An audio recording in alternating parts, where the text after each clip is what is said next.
नमस्कार मंडळी, तुम्हा सर्वांचं नवीन एका व्हिडिओमध्ये खूप खूप स्वागत आहे. आता तुम्ही थंबनेलला तर पाहिलंच, बेसन पिठामध्ये दूध घालून ही कुठली रेसिपी म्हणाल, पण ही रेसिपी बघितल्यानंतर ना करणारच एवढी तुम्हाला गॅरंटी देऊन सांगते. आणि एकदा केलात ना तर घरातली मंडळी म्हणतील पुन्हा कधी करणार, एवढी भारी आहे बरं का. पण ही नेमकी काय केली असेल पाहण्यासाठी व्हिडिओ कुठे स्किप न करता शेवटपर्यंत बघा. चला तर मग वेळ न करता आजच्या व्हिडिओला सुरुवात करूया. आजची जी आपली रेसिपी आहे ना ती दिवाळी स्पेशल आहे बघा. आता लवकरच दिवाळी येत आहे का नाही म्हणून. आता इथं आपल्याला लागणार आहे बघा सुरुवातीला बेसन पीठ. आता हे घरी दळलेलं का नाही बेसन घेतलेलं आहे. अगदी तुम्ही विकतचं वापरलात तरीसुद्धा चालेल. आता घरी बेसन कसं करायचं माहिती आहे का, चणा डाळ आणायची, छान निवडायची, जर अशी ना आपल्या ओलसर कपड्याने पुसून घ्यायची. हवं तर तुम्ही उन्हामध्ये थोडीशी तापून घेतला तरीसुद्धा चालेल आणि घरघंटीवर तळून आणायची. इथं झालं तुमचं घरच्या घरी बेसनचं पीठ तयार. आता बघा हे घरी दळल्यामुळे का नाही तर मी चाळून घेतलेलं नाही. तर सुरुवातीला 1 कप भरून इतकं बेसनचं पीठ एका भांड्यामध्ये घेतलं आणि पुन्हा अर्धा कप, एकूण 1.5 कप इतकं बेसनचं पीठ घेतलं. आता मेजर कपमधले बघा एक स्टीलचा आहे आणि एक प्लॅस्टिकचा, असे 2 माझ्याकडे कप आहेत, पण मेजर मात्र सेम आहे. आपण बघा 1.5 कप इतकं बेसन पीठ घेतलं होतं का नाही, त्याच्यासाठी आपल्याला लागणार आहे 1 कप इतकं दूध. दूध एकदम घालायचं नाही, नाहीतर आपल्याला हे फेटून घेता येत नाही आणि मग बेसनच्या ना गुठळ्या होतात. म्हणून थोडंसं दूध घातलं आणि छान प्रकारे मिक्सरच्या मदतीने फेटून घ्यायचं बघा. बघा जरासुद्धा ह्याच्यामध्ये लम्स गुठळ्या अजिबात राहिलेल्या नाहीत. असं दूध थोडं थोडं करून घातलं ना आपल्याला फेटून घेता सुद्धा छान प्रकारे येतं बरं का. आता तुम्ही म्हणाल दुधाच्या ऐवजी पाणी वापरलं तर चालणार नाही का? पाणी वापरून तुम्ही ही रेसिपी बनवू शकता, पण तितकीची टेस्टी लागणार नाही, कारण ह्याच्यामध्ये आपण मावा खवा वापरणार नाही. त्यामुळे शक्यतो करून दुधाचा वापर करा. आता ही जी रेसिपी आहे छान रवाळ दाणेदार होण्यासाठी ना ह्याच्यामध्ये 2 चमचे इतका बारीक रवा घातला आणि छान पुन्हा फेटून घेतलेला आहे बरं का. तुमच्याकडे मोठा रवा असेल मिक्सरला फिरून घेऊ शकता, मग तो वापरू शकता. अगदी मोठा तसाच वापरला तरीसुद्धा चालेल. आता ह्याच्यावरती ना झाकण ठेवून एक 10 मिनटं आपण असंच ठेवणार आहोत. म्हणजे ना बॅटर छान प्रकारे आपलं भिजलं जाईल, ह्याच्यामधला रवा आहे तो सुद्धा फुलेल. बघा अगोदरपेक्षा हे बॅटर तुम्हाला पातळ जरा दिसत असेल बघा. आता चला आपण गॅसकडे वळूयात. तर सुरुवातीला ना आपण पाक करणार आहोत. त्याच्यासाठी पॅन ठेवला आहे आणि पॅनमध्ये बघा 1/4 कप इतकी साखर घेतली आणि अर्धा कप इतकं पाणी घेतलेलं आहे. म्हणजे बेसन 1.5 कप होतं, त्याच्या निम्मे इतकी साखर घेतलेली आहे बरं का. अगदीच तुम्हाला जर गोड जास्त हवं असेल तर 1 कप साखर घेऊ शकता, ह्याच्यापेक्षा जास्त घ्यायची नाही. खूप छान गोड होते आपली ही रेसिपी. आता बघा पाण्याला छान उकळी आली की ह्याच्यामध्ये ना छान आपण एक केशरचे धागे घालूयात, म्हणजे रंग छान येतो. आपल्याला इथं काय 1 तारी 2 तारी पाक बिलकुल करायचं नाही, एक चिपचिपा असा आपला पाक व्हायला हवा. बघा मी इथं बोटाच्या मध्ये थोडासा पाक घेऊन दाखवते. छान बोटं आपली चिपचिपली जातात आणि पाकसुद्धा बघा असा घट्ट झालेला आहे. आता गॅस बंद करून हा पाक आपण बाजूला ठेवूयात आणि आता इथे एक पॅन ठेवूयात. आता ह्या पॅनमध्ये आपल्याला घ्यायचं तूप. तर साधारण 3 ते 3.5 चमचे इतकंच तूप घेतलेलं आहे घट्ट.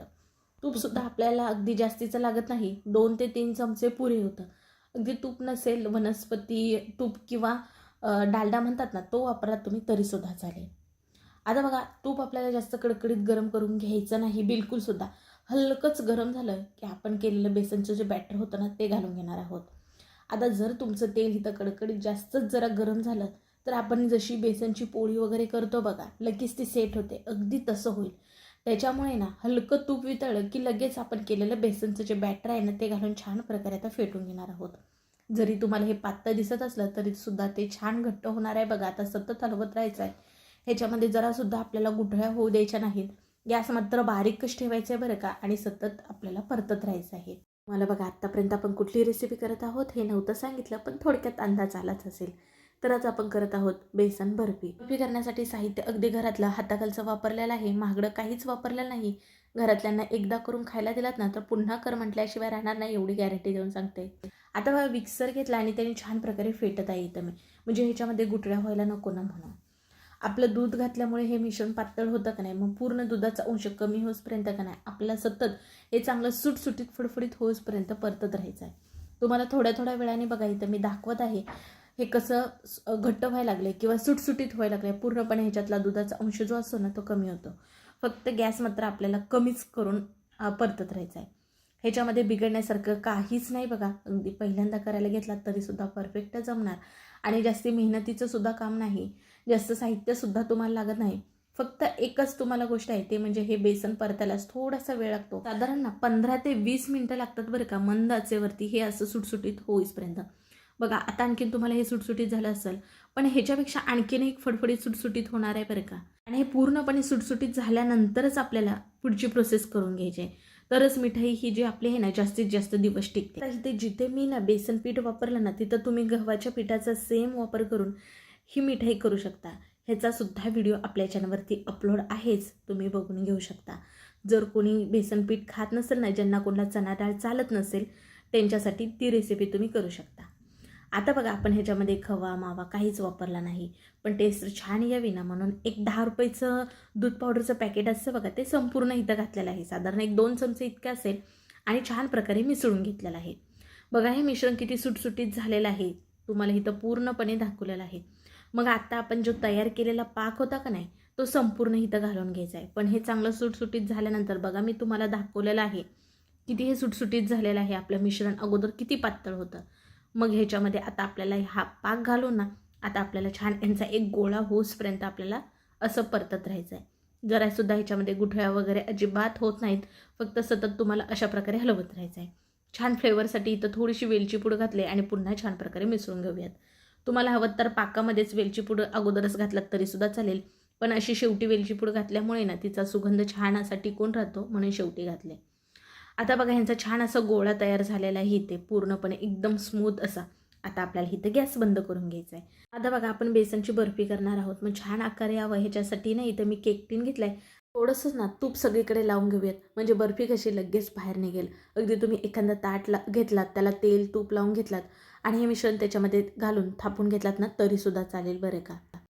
आता जे आपण तयार केलेलं मिश्रण होतं ना, ते संपूर्ण ह्याच्यामध्ये घालणार आहोत. आपण बघा केसरचे धागे वापरले ना, त्याच्यामुळे रंग किती छान आलेला आहे. कुठलाही रंग न वापरता तुम्हाला हवं तर थोडासा पिवळा रंग वापरू शकता. अगदीच काहीच नाही वापरलात, ओरिजिनल बेसन पीठ हे थोडंसं पिवळसर असतं, त्याच्यामुळे हलका पिवळा रंग येतोच आपल्या बर्फीला. पण केसरचे धागे टाकल्यामुळे ना असं छान गडद रंग येतो बघा. आता हे गरम गरम असतानाच मिश्रण असं थापून घ्यायचं आहे. तुम्ही एखादा पेला ग्लास घेऊ शकता, त्याला पाठीमागच्या बाजून तेल तूप लावून ना अशा प्रकारे थापून एकसारखं करून घेऊ शकता. आता वरून थोडेसे मी ड्रायफ्रूटचे काप घातलेत, म्हणजेच की काजू बदाम पिस्ता, आणि छान प्रकारे हे सुद्धा दाबून घेणार आहेत, म्हणजे ते त्याला ना चिटकून बसेल. आता इथं ड्रायफ्रूट कटर आहे ना, मी त्याच्याने ना ड्रायफ्रूट बघा किती छान पातळसर आपल्या इथं कट होतात. आता ह्याची लिंक मी डिस्क्रिप्शन बॉक्समध्ये देईलच. आता काय करायचं आपल्याला, हे सेट होण्यासाठी ना असंच अर्धा तास बाहेर ठेवायचं, कारण हे खूप गरम आहे, तरच आपली बर्फी तयार होईल. तुमच्याकडे घाई असेल, वेळ कमी असेल, तर फ्रीजमध्ये ना एक 10 ते 15 मिनिटासाठी ठेवू शकता. छान प्रकारे बर्फी सेट होते. मी बघा फ्रीजच्या बाहेरच एक अर्धा तास असं सोडलं होतं. आता आपण ह्याच्या वड्या पाडून घेणार आहोत. त्याच्यासाठी ह्याच्या कडा आहेत ना, त्या पहिल्या मोकळ्या करून घेतल्या आणि हवेत त्या आकारामध्ये तुम्ही वड्या ह्या कापून घेऊ शकता. आता इथं मी चौकोनी आकारामध्ये कापते. तुम्हाला हवं तर आपली काजू कतली असते बघा, त्या आकारामध्ये कापलात तरीसुद्धा चालेल. तुम्हाला ही बर्फी आणखीन कोणाला तरी द्यायची असेल, आणखीन छान ॲट्रॅक्टिव्ह दिसा अशी वाटत असेल ना, तर तुम्ही ना ह्याच्यावरती सिल्वर पेपर लावला तरीसुद्धा चालेल. पण सिल्वर पेपर खाणं ना आपल्या शरीरासाठी योग्य नाही, म्हणून इथं मी वापरलेलं नाही. बाकी तुमची आवड. आता बघा छान चौकोनी आकारामध्ये वड्या ह्या कापून घेतल्या. आता ह्या बाहेर काढून घेऊयात. बघा किती मस्तपैकी आपली इथं ही बेसनची बर्फी तयार झाली. आपण ह्याच्यामध्ये कुठलं महागडं साहित्य वापरलं, कुठलंच नाही. अगदी 50 ते 60 रुपयेमध्ये ना आपली ही रेसिपी बनवून तयार होते बघा. आणि तुम्ही बेसनची बर्फी ही विकत आणायला गेलात ना, तर किती महाग असते. अगदी आपण तूपसुद्धा 2 ते 3 चमचे इतकंच वापरलेलं आहे. खवा वापरला नाही, मावा वापरलेला नाही, तरीसुद्धा खूप भारी, अगदी बघून खाऊ शिका अशी आपली ही बेसनची बर्फी तयार होते. बऱ्याच जणांना बघा जेवल्यानंतर काहीतरी गोडधोड खाण्याची सवय असते. मग तुम्ही एकदाही केलात ना तर अगदी 15 दिवस खराब होत नाही. शिवाय कधीतरी आपल्याला नैवेद्याला काय करायचं सुचत नाही, मग अशा वेळेस तुम्ही ही बर्फी करू शकता. अगदी छान दाणेदार होते. आणि बर्फी कोणाला जरी खायला दिलात ना, तर तुमच्यावर कोणीच विश्वास ठेवणार नाही की तुम्ही घरी केले. 101% सांगते, एवढी परफेक्ट होते. कमी अधिक ह्याच्यामध्ये काहीच नाही. फक्त सांगितलेलं हिथं प्रमाण वापरून तुम्ही सुद्धा नक्की मी सांगते ना, म्हणून ही थोड्या प्रमाणामध्ये बर्फी करून मग मला कळवा. वरून तरी छान दिसते आणि आता मोडूनसुद्धा दाखवली. अरे वा, अगदी पेड्यासारखी झालेली आहे बघा. आता आपण बाप्पाजवळ ना ठेवूयात. वाव, बघू शकता दिसायला देखील किती छान दिसते हो. मग कसा वाटला व्हिडिओ नक्की कमेंटमध्ये सांगा. व्हिडिओ जरासुद्धा आवडला ना पटकन एक लाईक ठोका. व्हिडिओ शेअर करा तुमच्या मित्रमैत्रिणी परिवारामध्ये, म्हणजे ते सुद्धा आवर्जून करून पाहतील. आणि हो, असे छान साधे सोपे घरगुती व्हिडिओ पाहण्यासाठी चॅनलला सबस्क्राईब करा. चला मग पुन्हा भेटू अशा नवीन एका रेसिपीमध्ये.